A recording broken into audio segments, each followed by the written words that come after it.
여러분, 지금 반도체 업계에서 그야말로 급소를 겨누는 사건이 벌어지고 있습니다. 중국이 수십 년 동안 돈과 인력을 쏟아부어 키워온 반도체 산업이 뜻밖에도 일본의 한 장 카드 때문에 잠재적인 위기에 빠질 수 있다는 이야기가 나오고 있죠. 그 카드가 뭐냐? 바로 포토레지스트 감광액입니다. 만약 일본이 이 핵심 소재의 수출을 더 강하게 통제하거나 기업들의 공급을 사실상 조절해버린다면 중국 반도체 공정이 심각한 충격을 받을 수 있습니다. 최근 지정학적 긴장이 높아지면서 중국 반도체 기업들이 선제적으로 비상대책 회의에 들어가고 현물 시장이 들썩이는 이유도 여기에 있습니다. 설마 정말 끊기는 거야? 일본이 진짜로 이걸 무기화하는 건가? 이런 공포가 업계 전반으로 퍼지고 있다는 거죠. 그렇다면 질문이 생깁니다. 왜 중국은 수천억 달러를 투자했는데도 이 한 가지를 해결하지 못했을까? 일본은 왜 지금 이 타이밍에 이런 카드를 꺼내는 걸까? 그리고 이 일이 우리 일상, 즉 스마트폰 가전, 전기차 가격과 공급에 어떤 파장을 만들까? 오늘은 이 세 가지를 차근차근 풀어보겠습니다. 먼저 포토레지스트가 뭔지부터 아주 쉽게 정리해 볼게요. 반도체 칩은 실리콘 웨이퍼 위에 회로를 그려 넣어 만드는 산업입니다. 그런데 그 회로는 우리가 펜으로 그릴 수 있는 수준이 아니라 나노미터 단위로 정교하게 깎아내야 하죠. 이때 쓰는 핵심 물질이 포토레지스트입니다. 한마디로 말하면 반도체 제조에서 패턴을 찍어내는 감광성 화학 물질, 즉 제조용 잉크라고 생각하시면 됩니다. 사진 인화할 때 감광지에 빛을 쏘아 이미지를 만들어내듯이 웨이퍼에 포토레지스트를 얇게 도포하고 노광 장비로 빛을 쏘면 머리카락 굵기보다 훨씬 얇은 회로 패턴이 생겨납니다. 문제는 여기서부터입니다. 이 공정은 단순히 화학 물질을 바르고 빛을 쏘는 수준이 아니라 극도로 민감한 정밀 산업이라는 거죠. 반도체 회로는 70mm니 시스마하메나니 하는 초미세 공정으로 갈수록 난이도가 폭증합니다. 정말 과장 없이 어떤 공정은 바이러스보다 작은 수준의 패턴을 안정적으로 구현해야 하니까요. 이 말은 곧 포토레지스트의 품질이 좋으면 좋다가 아니라 조금만 흔들려도 수율이 무너진다는 뜻입니다. 특히 포토레지스트는 불순물 관리가 생명입니다. 금속 불순물이 미세하게 섞이는 순간 그 웨이퍼 한 장이 아니라 칩 전체가 불량으로 이어질 수 있어요.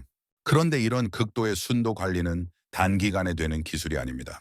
몇 년 투자한다고 바로 따라잡을 수 있는 것이 아니라 수십 년 동안 축적된 제조 데이터, 공정 경험, 고객사 대응 노하우가 쌓여야 하죠. 그래서 시장을 보면 일본 기업들이 포토레지스트 분야에서 압도적인 영향력을 갖고 있습니다. 특히 첨단 반도체에 필요한 고급 제품군은 일본 비중이 매우 높고 업계에서는 시네치화학, 도쿄오카공업, TOK, JSR 같은 회사들이 사실상 표준을 쥐고 있다는 평가가 많습니다. 중국 입장에선 안 사면 안 되는 영역이 생기는 겁니다. 중국 반도체 업계가 최근 더 민감하게 반응하는 건 단지 소재 하나 때문만은 아닙니다. 이미 일본은 2023년 7월부터 첨단 반도체 제조 장비 관련 품목들에 대해 수출 관리 절차를 강화해왔고 이런 분위기 속에서 소재까지 흔들리는 것 아니냐는 불안이 커졌죠. 여기에 더해서 업계에서 특히 무서워하는 포인트가 있습니다. 바로 유지보수 부품 서비스 문제예요. 노광 장비나 핵심 공정 장비는 구매만 해놓고 끝이 아닙니다. 장비가 조금만 틀어져도 미세 공정에서는 바로 수율이 망가지기 때문에 정기적인 점검, 캘리브레이션, 소모 부품 교체, 긴급 대응이 필수입니다. 그런데 만약 캐논, 니콘 같은 장비 업체가 중국 내 장비에 대한 유지보수나 예비 부품 공급을 조심스럽게 줄이기 시작한다. 이건 공장 입장에서 산소호흡기 줄을 건드리는 것과 비슷해요. 소재가 있어도 장비가 멈추면 끝이고 장비가 있어도 소재가 끊기면 공장을 하루도 못 돌립니다. 이런 소문과 불안이 번지면 기업들은 뭘 하느냐? 가장 먼저 하는 게 재고 확보입니다. 실제로 이런 시기에는 현물 시장에서 가격이 튀고 기업들 사이에 우리가 먼저 확보해야 한다는 경쟁이 생깁니다. 그런데 포토레지스트는 여기서 아주 치명적인 특성이 있어요. 바로 유통기한이 짧은 소모품이라는 겁니다. 보통 3개월에서 6개월 수준의 사용 기간을 가지는 경우가 많아서 한 번에 왕창 사두면 되지 않나? 라고 생각했다가 오히려 시간이 지나면 재고가 무용지물이 될 수 있어요. 즉 재고는 시간을 벌어주는 방법이지 문제를 해결하는 방법은 아니라는 거죠. 많은 분들이 이렇게 생각합니다. 중국이 돈이 없어서 못 만드는 것도 아니고 인력이 없어서 못 만드는 것도 아닌데 왜 못 만들지? 포토레지스트는 단순 조합물이 아니라 수지 감광제 용매 첨가제의 비율과 공정 조건이 맞물린 복합 시스템입니다. 더 중요한 건 제품이 좋아도 끝이 아니라 각 반도체 공장의 장비 상태, 공정 레시피, 온도 습도 현상 조건까지 고려해서 맞춤형으로 튜닝해야 양산에서 안정적으로 돌아갑니다. 일본 기업들이 강한 이유는 단지 물질을 만든다가 아니라 고객사 공정에 엔지니어를 붙여서 실시간 문제 해결과 조건 최적화를 해주는 서비스 네트워크가 있기 때문이라는 분석이 많죠. 이런 구조는 돈으로 단기간에 뚝딱 만들기 어렵습니다. 결국 시간과 경험의 축적이 필요한 영역이에요. 자, 그럼 일본은 왜 이 타이밍에 이런 카드를 만지작거릴까요? 여기서 핵심은 장비는 한 번 사면 몇 년 버틴다는 점입니다. 이미 여러 나라의 규제로 중국이 최신 장비 확보에 어려움을 겪고 있지만 기존에 들여온 장비로 버티는 기간이 존재해요. 반면 포토레지스트는 다릅니다. 이건 공장을 돌리면 돌릴수록 매일 소모되는 재료입니다. 끊기는 순간 장비가 아무리 좋아도 공정 자체가 멈춰요. 비유하자면 장비는 뼈대이고 소재는 혈액입니다. 뼈대는 다쳐도 깁스하고 버틸 수 있지만 혈액 공급이 끊기면 순식간에 위험해지는 것처럼요. 일본이 겨냥한 급소가 바로 이 지점입니다. 그렇다고 해서 바로 일본이 공식적으로 전면 금지했다라고 단정할 수 있을까요? 현재로서는 업계에서는 오히려 정교하게 계산된 압박길 가능성이 더 크다는 시각도 나옵니다. 예를 들어 승인 절차를 지연시키거나 공급 우선순위를 조정하거나 일부 고객사의 물량을 타이트하게 배분하는 방식이죠. 이 방식이 교묘한 이유는 공식적인 금지가 아니면 국제적인 분쟁으로 커지기 어렵고 동시에 중국 기업들에는 실제로 가동률 리스크를 안길 수 있기 때문입니다. 즉, 나 칼을 빼들었는데 피는 안 보이게 압박하는 형태가 가장 실전적이라는 거죠. 중국도 손 놓고 있는 건 아닙니다. 대규모 투자 기금을 돌리고 장비, 소재, 설계, 패키징까지 전방위 자립을 추진합니다. 다만 여기서 냉정한 현실이 있습니다. 반도체 산업은 특히 소재 쪽에서 돈이 곧 시간이 되지 않는 경우가 많습니다. 연구실에서 성과가 나와도 그걸 양산 라인에 올리는 건 다른 문제입니다. 양산은 성공했다, 실패했다가 아니라 수율, 재현성, 장기 안정성, 공급량, 품질 편차 관리까지 다 봐야 하거든요. 그래서 기술 발표가 나온다고 해도 내일부터 바로 일본산을 대체한다는 식으로 이어지기 어렵습니다. 단기 시나리오를 보자면 중국 기업들은 재고로 버티려 할 겁니다.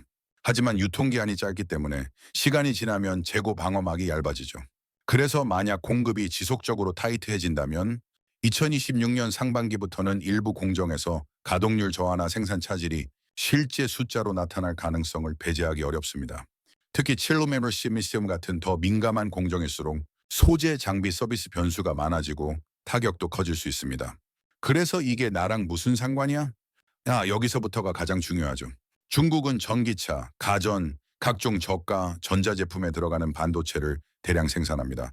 만약 중국의 반도체 생산에 차질이 생기면 전기차 생산 일정 지연, 특정 부품 수급 불안, 가전저가, 전자제품 가격 상승 또는 품귀 같은 형태로 파급될 수 있습니다. 우리가 인치 21년 자동차용 반도체 부족으로 전 세계 완성차 공장이 멈추거나 출고가 밀렸던 장면을 기억한다면 공급망 충격은 생각보다 빨리 체감된다는 걸 아실 거예요. 중장기적으로는 더 큰 그림이 있습니다.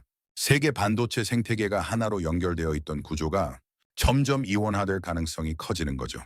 레거시 공정, 28mm 이상에서는 중국이 비교적 자립에 가까워질 수 있고 첨단 공정 7mm 이하은 서방 표준과 분리된 채 독자 진화할 수 있습니다. 이 과정에서 표준의 분열이 일어나면 기업들은 중국 시장과 서방 시장 사이에서 생산 설계 공급망 전략을 따로 짜야 하는 부담을 떠안게 됩니다.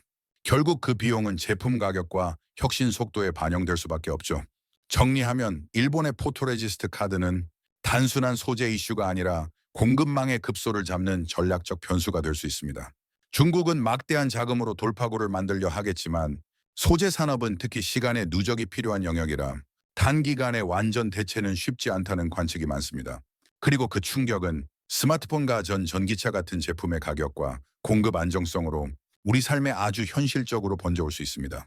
앞으로 3, 5년 그리고 2026년 전후로 이 문제가 소문과 불안에서 실제 수급 변수로 바뀌는지 그 변곡점이 올 가능성이 있다는 점을 기억하셔야 합니다. 마지막으로 한 가지 말씀드릴게요. 이런 시대에는 뉴스 한 줄이 아니라 공급망과 기술 패권의 큰 흐름을 읽는 사람이 소비도 투자도 커리어도 더 유리해질 수 있습니다. 이 전쟁은 총성은 없지만 반도체라는 무기로 치르는 21세기형 전쟁입니다. 그리고 그 결과는 생각보다 가까운 곳에서 우리의 선택과 생활을 바꾸게 될 겁니다.